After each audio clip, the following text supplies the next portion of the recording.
जय हिंद मेरे प्यारे दोस्तों। तो कैसे हैं आप सभी? उम्मीद करता हूँ सब अच्छे होंगे। उम्मीद है कि आपको नंबर सिस्टम की जो हमारी सीरीज़ चल रही है आपको अच्छी लग रही होगी। आपने इसके क्वेश्चंस किए होंगे और आपने वीडियोस देखे होंगे। यदि वीडियोस आपने नहीं देखे हैं तो आप प्लेलिस्ट में जाकर वीडियोस देख सकते हैं। आज की इस क्लास में हम यूनिट डिजिट पढ़ने वाले हैं, यानी इकाई अंक के कॉन्सेप्ट को पढ़ने वाले हैं। तो चलिए वीडियो को शुरू करते हैं। तो वीडियो अच्छा लगे वीडियो को लाइक करें, शेयर करें और हमारे यूट्यूब चैनल उत्कर्ष अकेडमी को सब्सक्राइब करें। क्लास को शुरू करते हैं, पढ़ते हैं इकाई अंक। इकाई अंक क्या होता है? इकाई अंक जैसे कि कोई संख्या लिखी हुई है 5, 7, 2, 1, 3 लिख लो उसमें आगे। ये लिखिए हमारी संख्या लिखिए 5, 7, 2, 1, 3। ये संख्या है, इसमें जो आखिरी का जो अंक है क्या है? 3। यह आखिरी का अंक ही कहलाता है इकाई अंक। क्या कहलाता है? इकाई अंक। अब इकाई अंक की जो पहले संख्या लिखी है 1, इसको बोलते हैं हम दहाई। ठीक है, इसको बोलते हैं हम सैकड़ा, इसको बोलते हैं हम हजार, इसको बोलते हैं हम 10,000। यानी कि किसी भी संख्या में जो आखिरी का अंक होता है उसे कहते हैं इकाई अंक। ठीक है, एक चीज़ समझने यहाँ पर कॉन्सेप्ट वाली चीज़ है। क्या होता है? संख्या का मान,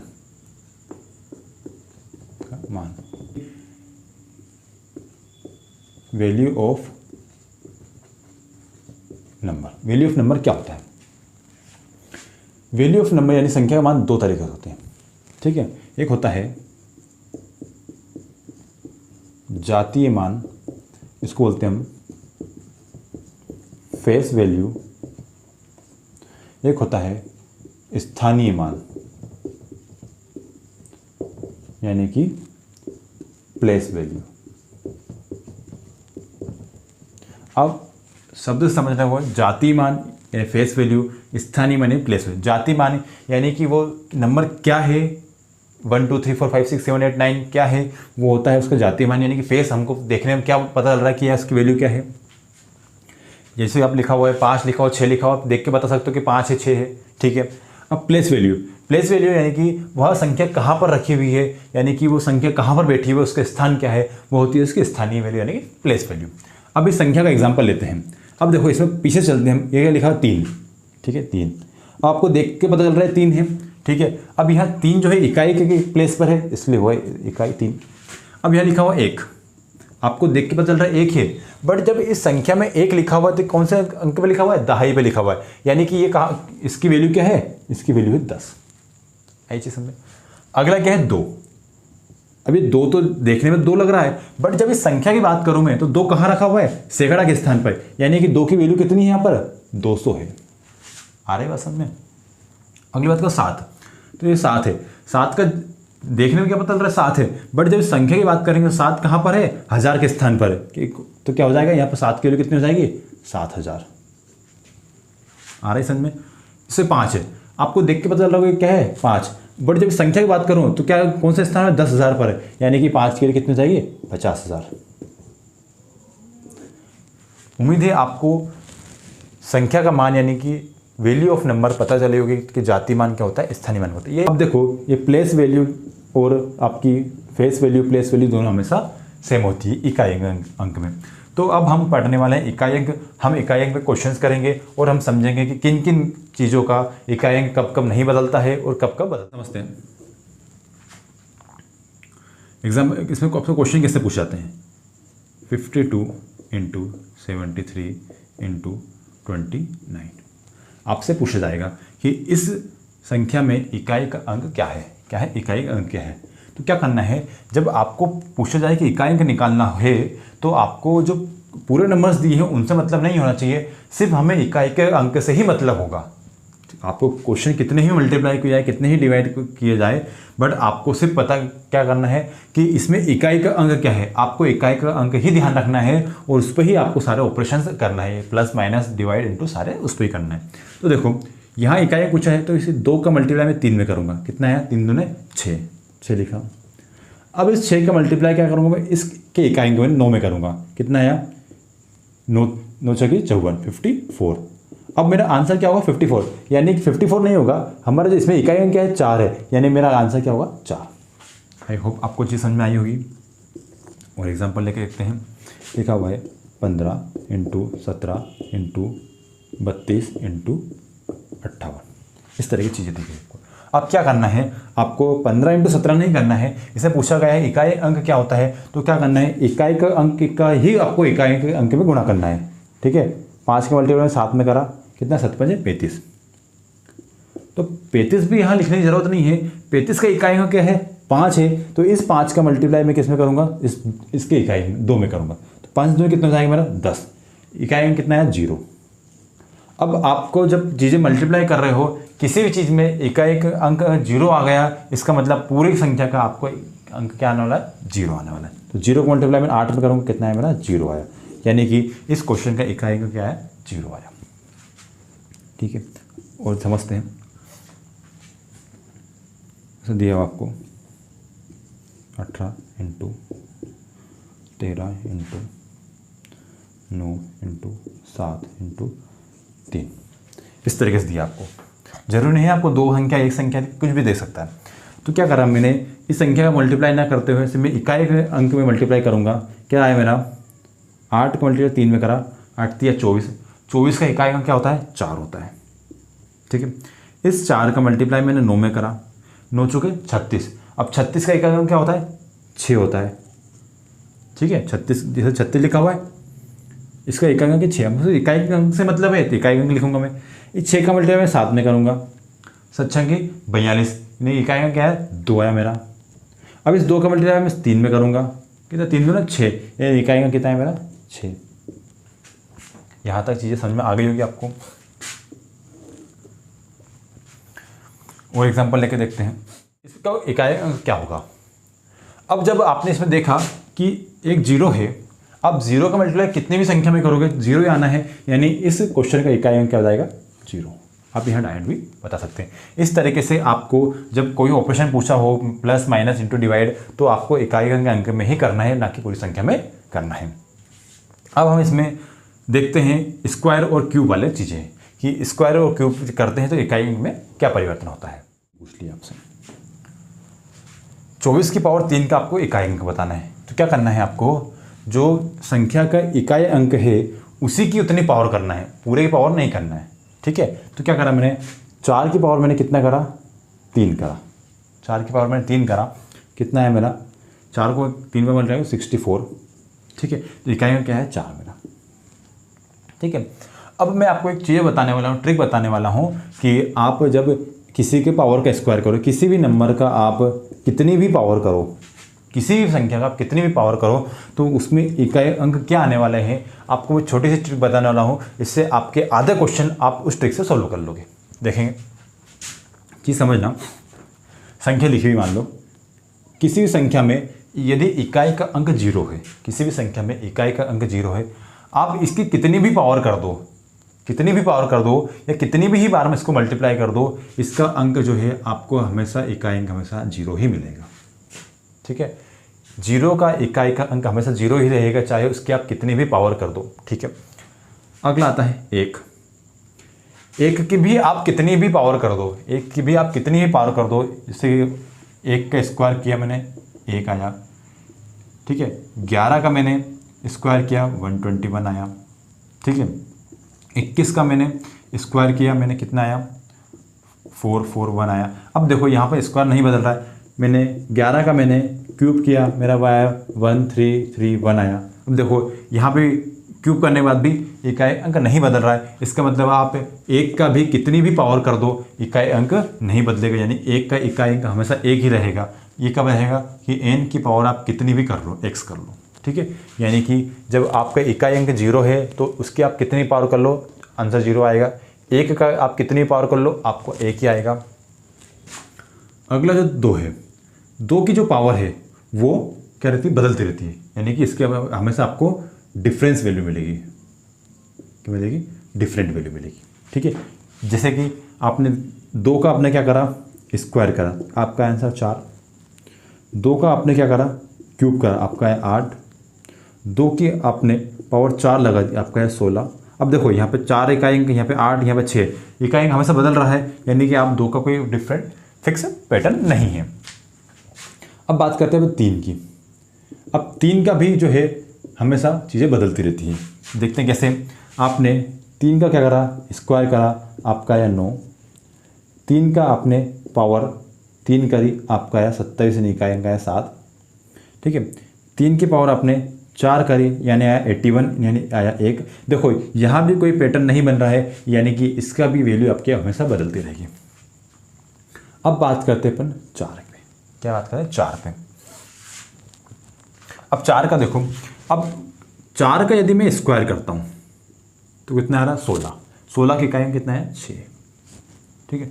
यदि मैंने 4 की पावर में 3 करी, 4 की पावर में 3 की, तो कितना है मेरा, कितना है 64, यानी इकाई कितना है 4। 4 की पावर मेरा 4 करता हूँ, ठीक है, 4 की पावर 4 करता हूँ तो कितना है 216। तो कितना है 4 की पावर 4 की 216, यानी कि इकाई कितना है 6।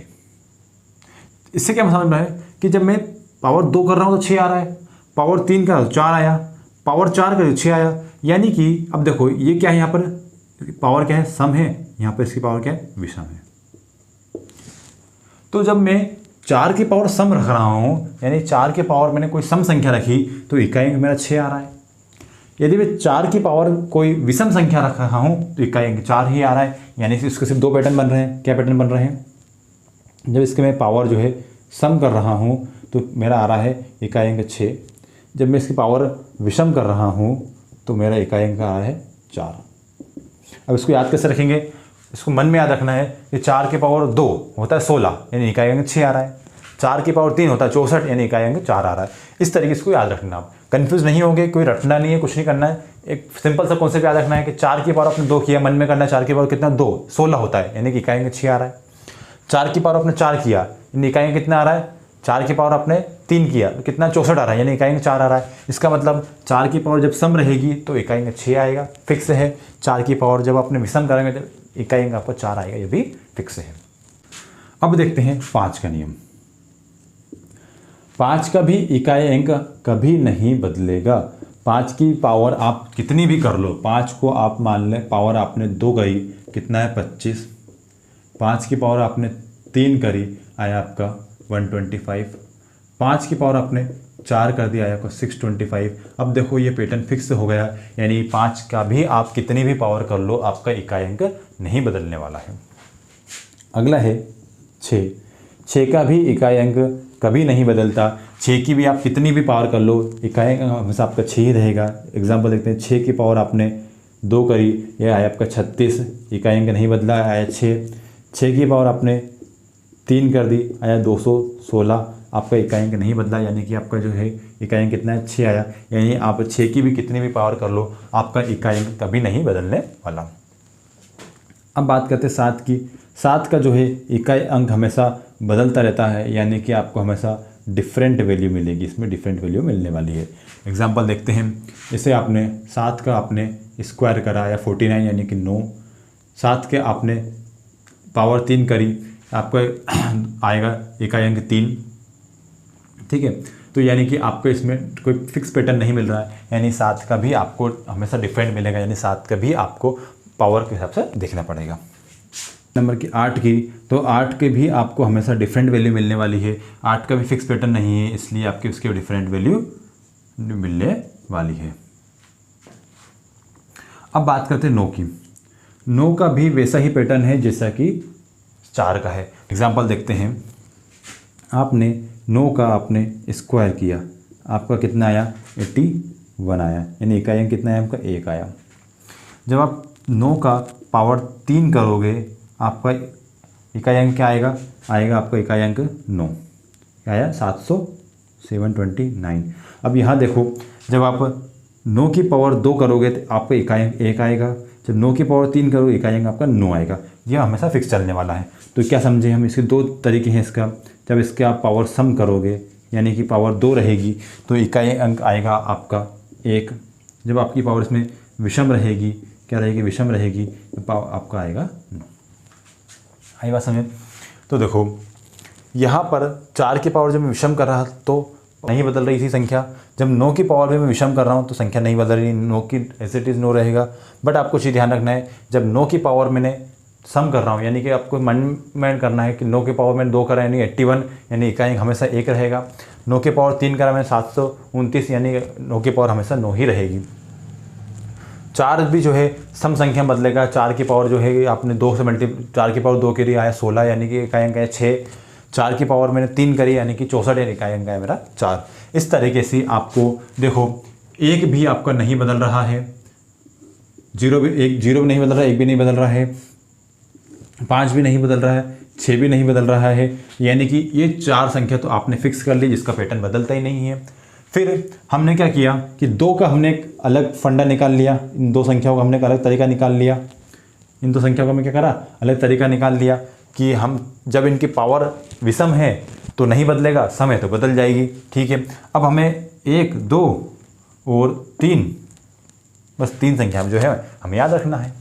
इन 3 संख्या को हमें सोल्व करना है, बाकी चीज़ें आप इस ट्रिक से निकाल सकते हो। ठीक है, इसको आप 1 या 2 बार रिवाइज करेंगे तो आपको चीज़ें आसानी से याद हो जाएगी।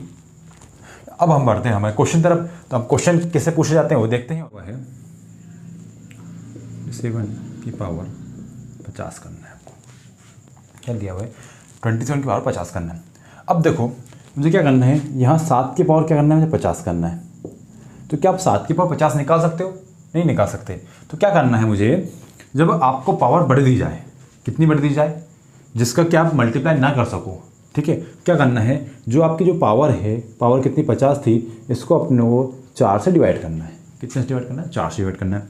अब ये कितनी बार में जा रहा है अब देखना है। तो 50 को यदि मैं 4 से डिवाइड करता हूँ, ठीक है, तो क्या बार कि 12 बार में जा रहा है 48। शेषफल कितना बचा? 2। ठीक है, कितना बचा? 2 शेषफल। अब जो शेषफल बचेगा उतनी ही मुझे पावर लगानी है, उतनी ही मुझे पावर लगानी है। यानी कि इस 50 को मैंने 4 से डिवाइड किया, कितना शेषफल बचा मेरा, कितनी बार में जा रहा है? 12 बार में। 12 चौको 48, कितना शेषफल? 2 शेषफल बचा। यानी अब 7 की पावर कितने लगाना है मुझे? 2 लगानी है। 7 की कितने लगाना? 2। 7 की पावर 2 कितना होता है आपको पता है? कितना? 49। यानी कि आपका यूनिट डिजिट कितना होगा? आई चीज समझे, एग्जाम्पल लो लेते हैं।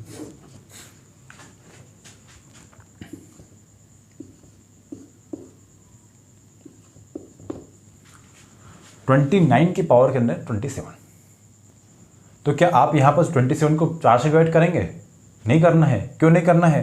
क्योंकि हम पहले पढ़ चुके हैं, यदि 9 की पावर क्या आती है? सम आती है। एग्जाम्पल 2 आती है तो क्या यूनिट डिजिट क्या आएगा इसका? 1 या मैंने 81।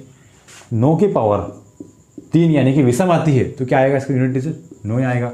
अब यह 9 की पावर कितनी दे रखी है? 27, यानी आपका यूनिट डिजिट क्या आने वाला है? 9 आने वाला है।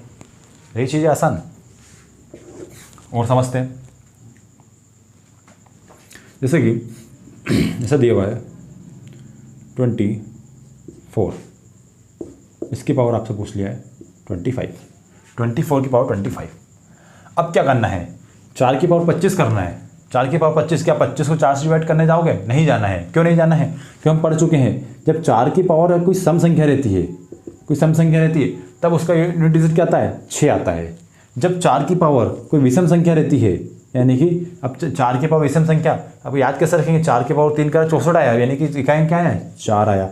तो जब 4 की पावर कोई विषम संख्या है तो उसका इकाई अंक नहीं बदलेगा। यानी 4 की पावर क्या है? 25 है। 25 क्या है? विषम संख्या है। ये क्या है? विषम संख्या है, यानी 4 का पावर नहीं बदलेगा। इसका इकाई अंक क्या आने वाला है? 4 आने वाला है। तो आपको जो चीज़ें मैं बताई थी 0 से लेकर 9 तक, उसमें से 0, 1, 5 और 6 का इकाई अंक नहीं बदलेगा। 9 और 4 की हमने ट्रिक देख ली थी किस तरीके से है। बाकी संख्या को इकाई अंक बदलने वाला है। जिसका इकाई अंक बदले उसको हमको 4 से डिवाइड करके आंसर निकालना है। इतना सिंपल था। आपको क्वेश्चन दिया हुआ है 459 की पावर 40, 342 की पावर 70। इसमें आपको इकाई अंक निकालना है। तो क्या करेंगे, 9 की पावर 40 रखा, ठीक है। तो 9 की पावर 40 रखा, हमने पढ़ चुके हैं जब 9 की पावर सम रहती है तो उसका आंसर आता है 1। जब 9 की पावर विषम रहती है उसका आंसर आता है 9। यानी यहाँ पे इकाई अंक कितना आ जाएगा? 1। मल्टीप्लाई करेंगे, ये आसान। 2 की पावर कितना है? 70। अब मुझे क्या करना है, जब 70 को मैं क्या करूँगा? 4 से डिवाइड करूँगा, क्योंकि मुझे पावर छोटी करना है। तो कितनी बार जा रहा है ये? 4 एकम 4 बचा 3, 17 चौक 68। 17 बार पूरा जा रहा है। तो 17 से मुझे मतलब नहीं है, बच कितने आ रहा है? 17 चौक 68 69 70 2 जो बच रहा है, यानी कि यहाँ पर 2 की पावर कितनी हो जाएगी 2। अब आपको पता है 2 की पावर 2 कितना होता है 4, तो 1 × 4 आपका इकाई अंक क्या है 4। ठीक है, और एग्जांपल लेते हैं।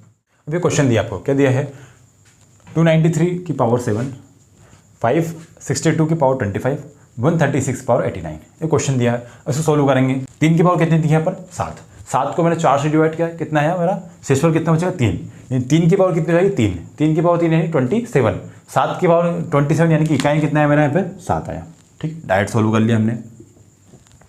2 की पावर कितनी दी है, यहाँ यूनिट डिजिट क्या 2 की पावर कितनी 25, 25 को मैंने बड़ी संख्या है इसको छोटा बनाने के लिए 4 से डिवाइड किया, 4 से डिवाइड किया कितना है मेरा शेषफल कितना बचेगा 24 आ रहा है, 6 12 पूरा 6 12 में जा रहा है 6 24, शेषफल बचा 1, यानी 2 की पावर कितनी हो जाए 1, 2 की पावर 1 यानी कि होता है 2 इंटू। अब देखो यहाँ दिया 6 की पावर आपको पता है कभी नहीं बदलती, चाहे कितनी पावर कर लो, तो यहाँ यूनिट जाएगा 6। ठीक है, अब मैंने क्या मल्टीप्लाई करा, 7 को मल्टीप्लाई करा 2 में, 7 2 14, यूनिट डिजिट आया मेरा 4, 4 का मल्टीप्लाई मैंने 6 में करा, 6 2 24, यूनिट डिजिट आया मेरा 4, यानी इस संख्या का इकाई अंक होगा 4। ठीक है, तो आप यहाँ पर किसी भी संख्या का यूनिट डिजिट निकालना सीख गए। आप बड़ी जब आपको डिजिट दी जाए तो उसको आप 4 से डिवाइड करके छोटा कर लें। 0 1 5 और 6, 0 1 5 और 6 इन 4 संख्याओं का आप कितनी भी बार स्क्वायर कर लो, क्यूब कर लो या कितनी भी पावर लगो, इकाई अंक नहीं बदलेगा। 4 और 9 में जब पावर क्या रहेगी सम संख्या रहेगी, पावर सम संख्या रहेगी, तब इनका यूनिट डिजिट बदलेगा। जैसे कि 4 की पावर मैंने 2 रखा तो 4 की पावर 2 रखा 16 आया, यानी यूनिट डिजिट आएगा 6। 4 की पावर मैंने विषम यानी कि 3 रख के देखा तो इकाई अंक आएगा 4। इसका मतलब क्या है कि 4 की पावर यदि सम रखूँगा तो इकाई अंक मेरा 6 आएगा, ये फिक्स है। और 4 की पावर यदि मैं कोई सी विषम संख्या रखूँगा तो 4 की पावर नहीं बदलेगी, यानी 4 का इकाई अंक नहीं बदलेगा। ठीक है, 9 के साथ भी ऐसा सिस्टम है। 9 की पावर यदि मैंने सम संख्या रखी, 9 की पावर में सम संख्या यानी कि 2 रख के देखा मैंने, 9 की पावर 2 रखा मेरा 81 आया, यानी कि यूनिट डिजिट हमेशा आपका एक ही आने वाला है जब आप 9 की पावर कोई सम संख्या रखते हो। यदि आपने 9 की पावर कोई विषम संख्या रखी तो यूनिट डिजिट नहीं बदलेगा। ये चीज़ आपके फिक्स है। इसके बाद आपको 2 का यूनिट चेक करना पड़ेगा, उसके बाद 3 का चेक करना पड़ेगा, 7 का और 8 का, इन 4 संख्याओं का आपको यूनिट डिजिट चेक करना पड़ेगा। आई होप आपको चीज़ें यूनिट डिजिट अच्छे से समझ में आया होगा। क्वेश्चन आप बुक से प्रैक्टिस कर सकते हैं। काफ़ी क्वेश्चन इससे एग्जाम में पूछे जाते हैं और काफ़ी आसान चैप्टर होता है, इससे आपको क्वेश्चन आसानी से बन जाते हैं। इससे क्वेश्चन आपको एग्जाम में छोड़कर नहीं आना, यही क्वेश्चन होते हैं जो कि एग्जाम में अच्छे नंबर कवर करवाते हैं। ठीक है, तो उम्मीद है आपको क्लास पसंद आई हो। क्लास अच्छी लगे तो वीडियो को लाइक करें, शेयर करें और हमारे यूट्यूब चैनल को सब्सक्राइब करें। थैंक यू, जय हिंद।